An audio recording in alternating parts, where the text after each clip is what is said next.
Right, yeah. So if you have discontinuous first order derivatives, then they don't have to match. Yeah, so sometimes they will, sometimes they won't. But if you've got sort of a nice function with continuous partial derivatives, then they must match.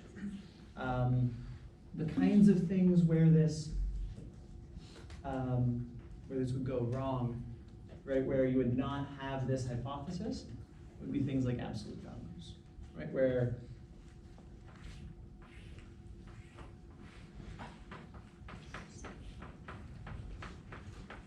so if you've got some kind of absolute value function, you take its derivative.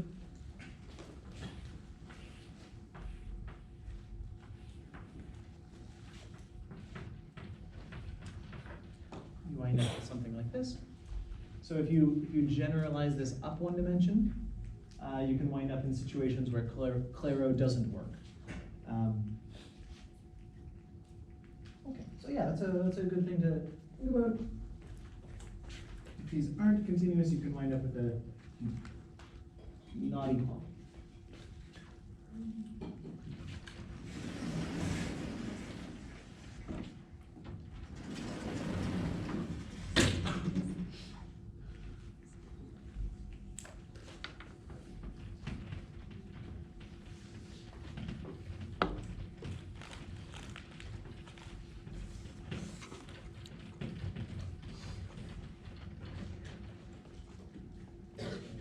Absolute values are the kinds of places where that comes up.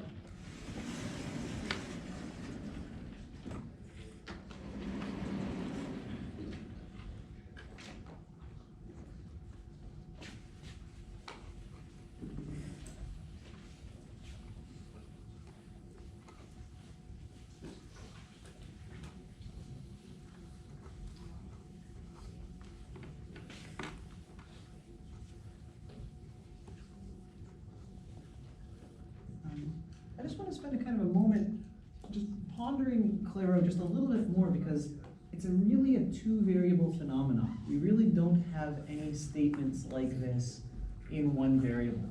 Right? In one variable, there's only one direction to go.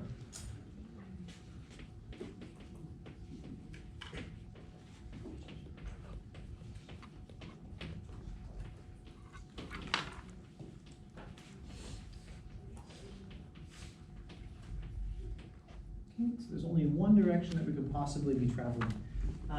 In two variables, we can start to go in different directions.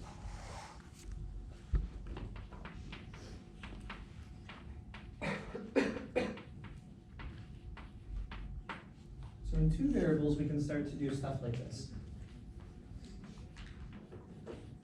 where we travel a little bit in the x direction. Right, so we ask about our slope when we go in the x direction.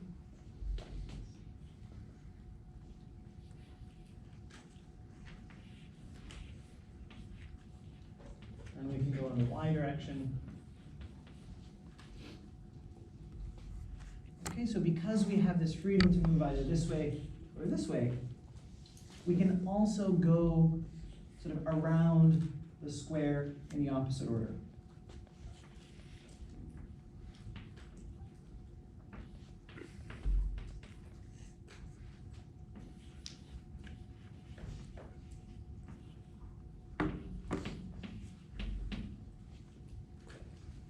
Okay, the point of Clairaut is that these two choices of travel wind up at the same spot. We're going to see this kind of relationship over and over again throughout the course. That because we have two directions of travel, we have sort of a choice of order, x then y, or y then x. And it will turn out that for sufficiently nice functions, these two choices always agree.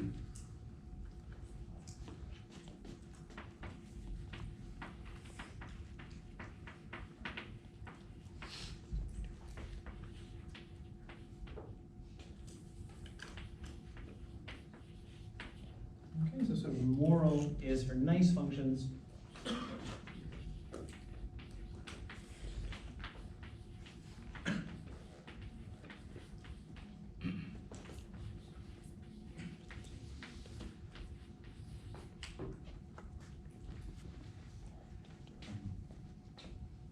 Kind of like sort of high-level philosophy, but I want you to have this picture in mind because we're going to come back to it when we do integration. We're going to come back to it when we do vector fields.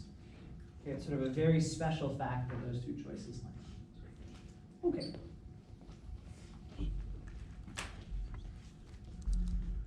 So we'll leave higher order derivatives for the time being, and we'll move on to what we can use derivatives for. The notion of tangent lines.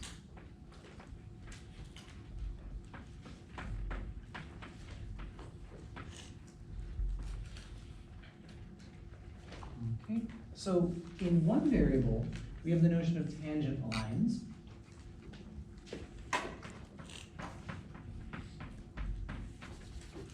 Okay, so in one variable,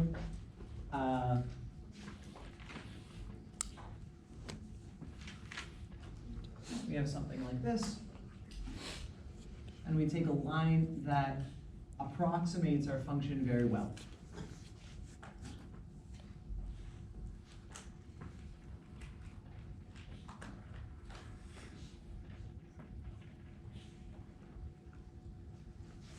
Okay. So this line has to sort of do two things at the same time.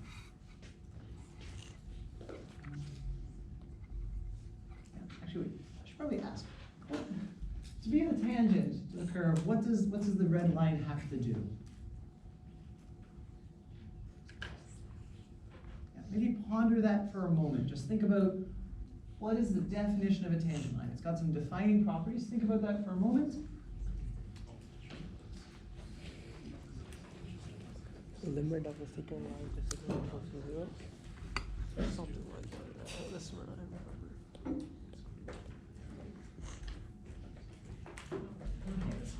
Now, take a moment and just chat with the person beside you. What do you know of the definitions of tangent lines? I just touched the 1 point. What do you think, sir? Sorry? What do you think about the tangent line? What is this? What do you think about the definition of the tangent line? Tangent line shows that instantaneous, it's kind of how the function changes at that point. Not like Instantaneous rate of change? instantaneous, yes, exactly. Slope. I mean, Instantaneous. It's like delta x approaches. so how will you define it? Like, we know like the tangent line, it's a slope at that point. Slope, exactly. But then about, maybe he's asking about internal secant lines. Yeah, I think the one Well, you the said with difference- secant, that's the more like. Yeah. Tangent line is the like variation of secant line, you know. Oh, variation. How do they define The it? thing is, the 2 points is Okay. the delta is too small. What do we got for definitions? What do we got Which for is 0. thoughts about what the red line has to be doing? It has to do something with the secant lines. Yeah, it's the limit of secant lines? Sure. Yeah.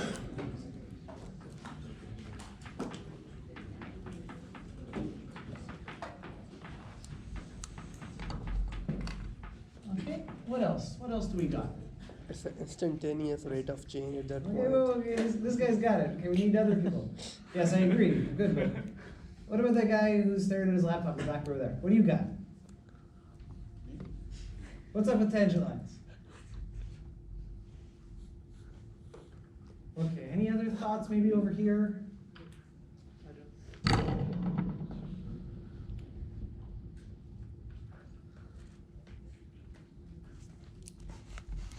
Yeah, sure. Ratio y and x problem? Come again? Ratio y and x? Yeah, there's something about ratio of y and x, right? The D over dx. If there's something about change in y and change in x. Yep, sure. Has to be normal to the point on the curve. Normal. Usually we use Sorry, normal I for meant like perpendicular. perpendicular to the point on the curve. Yes, there's a way of making that work.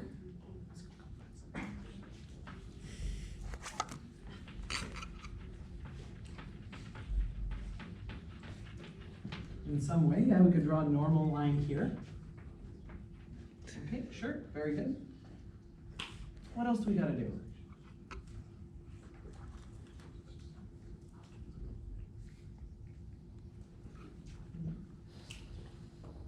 Yes, sure.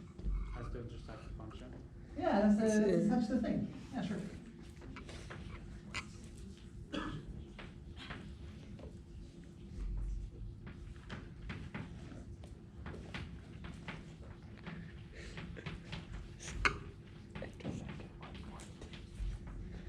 Okay.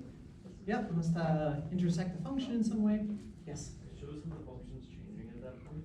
Yeah, shows how the function is changing. Sure, perfect.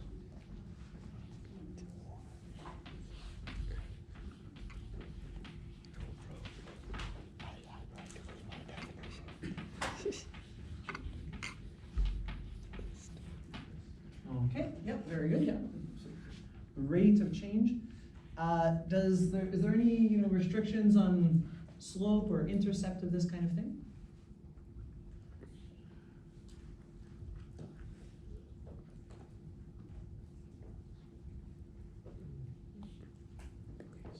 X Has and to be vertical. Can't be vertical, yeah, we can't have a vertical tangent line, yeah, sure. What does its slope have to satisfy? Limit is not. Yeah, the limit has to exist, sure. Yeah, that's fair.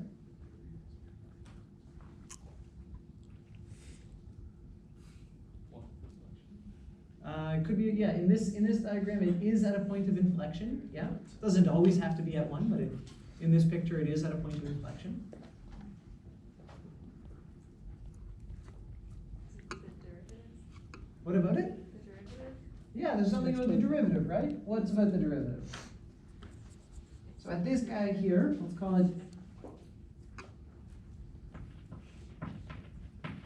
that point AB. What do we have to have for the derivatives? it's either All right, well, we kind of look pretty close. Yeah, other thoughts? Yeah, Well, the slope of that line is gonna be the derivative at that point. nice, yeah. So the slope of the line is the derivative, yes. Good.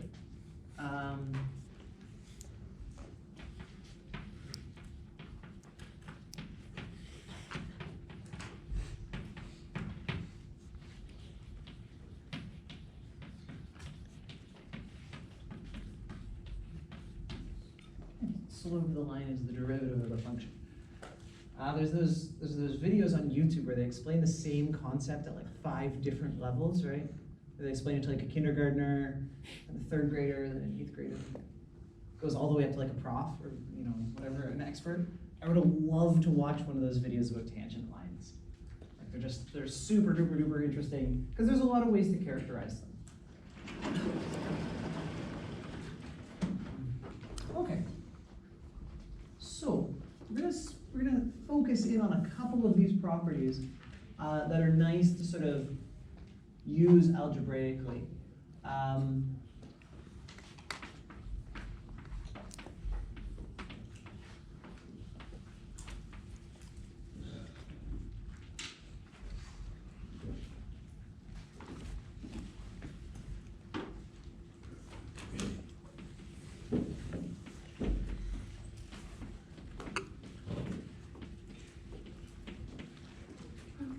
Tangent plane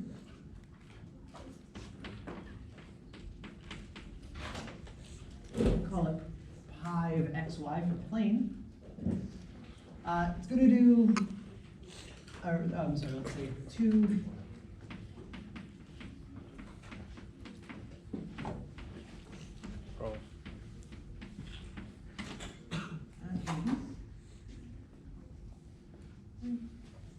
tangent plane to a function of AB we're gonna use 3 and 5, right?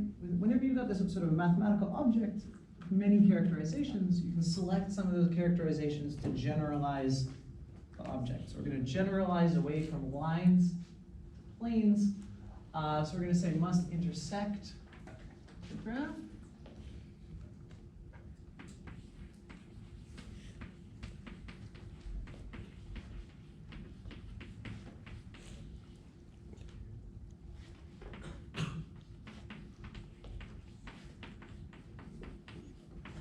So we're going to say that it must intersect, and it must have the same slope.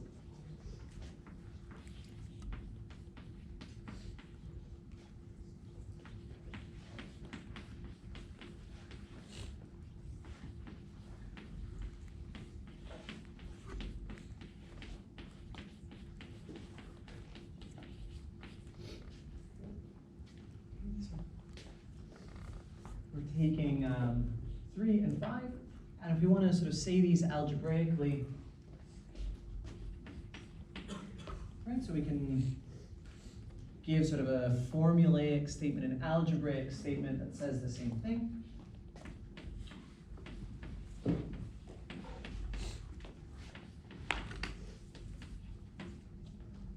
half of the outputs are the same.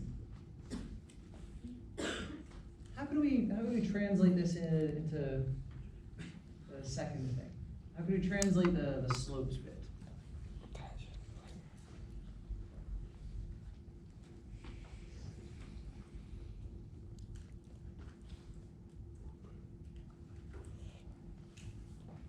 Slopes of the plane equals slopes of XY. Oh, so we know like there's two directions that Yeah. you can go in, like the X and the Y, so that one will form a plane, and then that would be like your slope of the plane. Yeah. We can look in both of the directions, right? So we can say pi in the direction x